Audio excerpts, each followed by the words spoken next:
नमस्कार, सलाम, प्रणाम और सुबह के इंडी+ न्यूज़ देख रहे सभी दर्शकों को प्यार भरी सत श्री अकाल। दोस्तों, दुनिया के मंचों पर खुद को मीडिएटर के रूप में पेश करने की कोशिश करने वाला पाकिस्तान इन दिनों गंभीर घरेलू संकट में फंस गया है।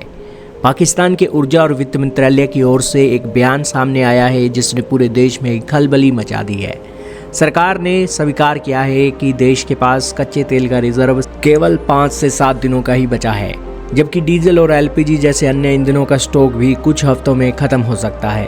पाकिस्तान के इस अचानक उपजे ऊर्जा संकट का सीधा तार मिडिल ईस्ट में चल रहे भू राजनीतिक तनावों से जुड़ा है। ईरान अमेरिका के बीच बढ़ते तनाव के कारण ईरान ने होर्मुज को व्यापारिक जहाज़ों के लिए लगभग बंद कर दिया है।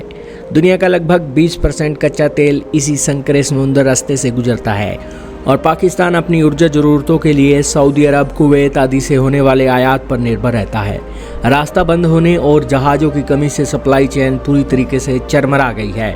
पाकिस्तान के केंद्रीय मंत्री अली परवेज मलिक ने ईरान अमेरिका संघर्ष से जुड़ी मौजूदा भू राजनीतिक चिंताओं के बीच देश के ईंधन भंडार को लेकर गंभीर चिंता व्यक्त की है। समा टीवी के कार्यक्रम में बोलते हुए उन्होंने चेतावनी दी कि यह युद्ध जल्द खत्म होता दिख नहीं रहा, जिससे वैश्विक ऊर्जा बाजारों में भारी अनिश्चितता पैदा हो रही है। मंत्री ने कार्यक्रम के दौरान चौंकाने वाले खुलासा किया। पाकिस्तान का ऊर्जा तंत्र इस समय भारी झटकों के प्रति बेहद संवेदनशील है। उन्होंने कहा कि देश के पास वर्तमान में केवल 5 से 7 दिनों का कच्चा तेल मौजूद है। इससे भी अधिक चिंताजनक बात यह है कि पाकिस्तान के पास एक दिन का भी पेट्रोल रिजर्व नहीं है। वहीं डीजल का स्टॉक 26-28 दिन और एलपीजी का स्टॉक केवल 15 दिनों के लिए पर्याप्त है। पाकिस्तान दुनिया का पहला देश बन गया है जिसने आधिकारिक तौर पर एयरलाइंस के लिए ईंधन की कमी की चेतावनी जारी कर दी। अली परवेज मलिक ने वैश्विक बाजारों में अत्यधिक अस्थिरता की ओर इशारा करते हुए बताया कि इतिहास में दुबई क्रूड की कीमतें अब कभी भी $170 के उच्च स्तर तक नहीं पहुंची थी। इस स्थिरता को देखते हुए देश की ऊर्जा भंडारण क्षमता को मजबूत करना अब एक तत्काल आवश्यकता बन जाती है।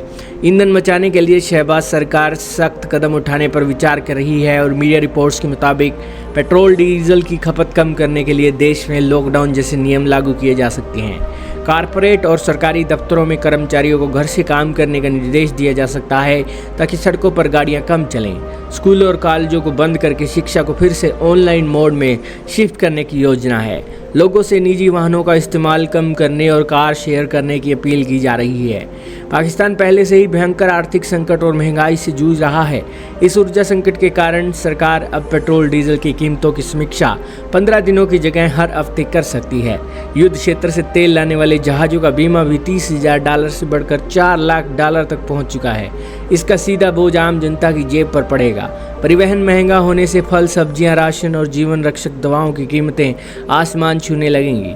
अंतर्राष्ट्रीय स्तर पर पाकिस्तान अक्सर खुद को इस्लामी देशों और पश्चिमी ताकतों के बीच एक मीडिएटर के रूप में स्थापित करने की कोशिश करता है, लेकिन वर्तमान हालात बताते हैं कि जो देश दूसरों के विवाद सुलझाने का दावा करते हैं वह अपनी बुनियादी जरूरतों सुरक्षित करने में बुरी तरीके से विफल साबित हो रहे हैं। विदेशी मुद्रा भंडार की कमी और IMF के कड़े नियमों के बीच यह तेल संकट पाकिस्तान की अर्थव्यवस्था के ताबूत में आखिरी कील साबित हो सकता है।